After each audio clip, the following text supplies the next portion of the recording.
Hello everybody, my name is Curtis Interruptus and welcome to the 6 o'clock news on Channel 5. Today we'll be continuing our history on Prohibition, which was started in 1919 and lasted until 1933. For any of you youngsters out there, Prohibition was the ban of manufacturing and selling alcohol in the early 1900s in the United States.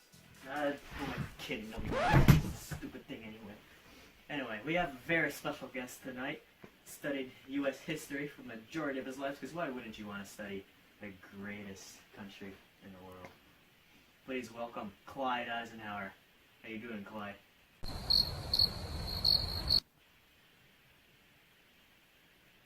Clyde. Okay. Glad to be here. As Curtis said, I am a Historian! Yeah, anyway. So, when did Prohibition originally start? Well, actually, you see here, Prohibition actually started in the early 1820s and 30s when religious groups wanted to practice temperance or restraint from alcohol. I bet it was also practiced by families whose wives didn't like that their husbands drank at night, right? Yeah, I guess that'd be correct. Yeah, anyway, how did Prohibition become such a big part of the 1920s? Oh, well, actually, the 18th Amendment was actually brought up by Woodrow Wilson after World War I. Yeah, go on. Alright, well, Wilson actually wanted to make a temporary ban on the manufacturing of alcohol to preserve grains for food.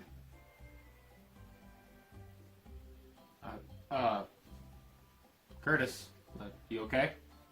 Oh, yeah, sorry. I was just blanking because of how boring you are. What did the 18th Amendment state anyway? Well, actually, I found the copy on the streets of the 18th Amendment right here. Don't know why it was just on the streets of D.C., but it states that after 1 year from the ratification of this article, the manufacture, sale, or transportation of intoxicating liquors within, the importation thereof into, or the exportation thereof from the United States, in all territories subject to the jurisdiction thereof for beverage purposes is hereby prohibited. Enough of that. This junk didn't matter anyway. Did you just rip up the 18th Amendment? Were they able to enforce it properly? Okay, well, actually, they had a little bit of trouble enforcing it at first, so they gave that responsibility to the International Revenue Service, or to put it simply, the IRS. The IRS? Yes, sir. Knew I couldn't trust them.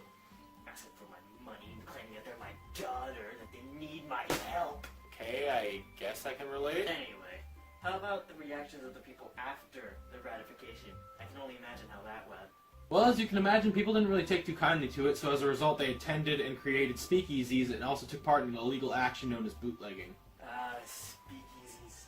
I remember the stories my great-grandpappy Morin used to tell when he lived during that era. God, he was a baller.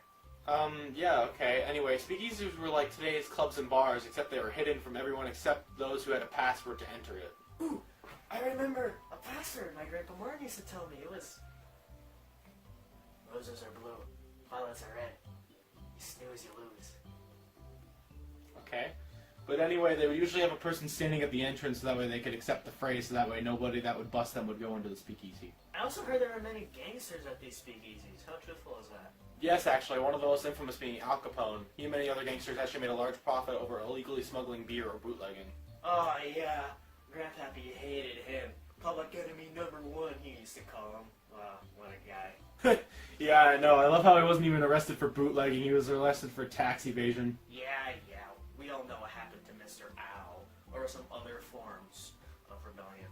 Oh, yeah, actually, rebellion was very similar to that of the Whiskey Rebellion of 1971, in that people would create protests. Oh, come on. Were there riots, violence, chaos, destruction? Give me something! Well, actually, the homicide rate actually increased during Prohibition and went up to 10 per 100,000 population, which was a 78% increase from the pre-Prohibition era. So a summertime smackdown! I guess you can call it that? Doesn't matter anyway.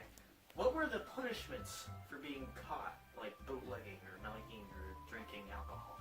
I actually found another document on the streets of D.C. I don't know why these things are just on the streets of D.C. Someone's losing their job, but, you know. It's 7 U.S. Code 96. Any person willfully violating any provision of Section 95 of this title shall, on conviction, be punished for each offense by the fine not exceeding $5,000 or being imprisonment for not exceeding 1 year or even both. So, a combination of time in the slammer and loss of cold hard cash just for a sip of liquid gold. Wow. People must have been happy when it ended, huh? Sure, I guess they were pretty ecstatic when the 21st Amendment was passed. Ah, the good old 21st Amendment. So, what did that exactly do for the people at home? Well, the 21st Amendment actually just repealed the 18th Amendment. People were allowed to drink and make alcohol as they pleased. You ever realize that 18 and 21, the common drinking ages? Oh, yeah, very funny. Ha, ha. Anyway, well said. Thank you for your time, Edward. What was your name? My name is Clyde. I apologize. Anyway, thank you, Clark, for your time in this case. Well, I mean, thanks for having me. I'm glad to have shared this information with you and your... Well, that does it for us tonight. Hey, ladies what and gives? gentlemen. It wasn't Thank done you so much for talking. tuning in. My name has been Curtis Interruptus, 6 o'clock news, Channel 5. Good night, and good... Wait, hold up.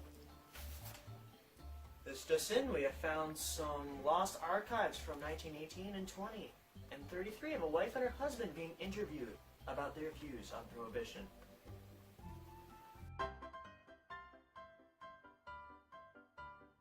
Today we are speaking to the Henderson household. So, what do you think of him? Oh, I hate him. I mean, everything seems okay. She seems to avoid me sometimes. Oh, he comes home, without his mind. He is so hard to work with. He threw a clock at me. She said you threw a clock at her. Yeah. That. Yeah. I didn't even know we had a clock. And all because I took his stupid beer away. I mean, she took my beer away. What else was I supposed to do? Just let it happen? It was my grandmother's clock. No, for being completely honest, I've never met her grandmother. Oh, he is just delightful. He is so much better. I haven't had a drink in 10 days. He's very much more outgoing, although he does seem a little bit under the weather sometimes. The worst feeling I've ever had. I feel horrible. Now that Prohibition has been repealed, what are your thoughts? What?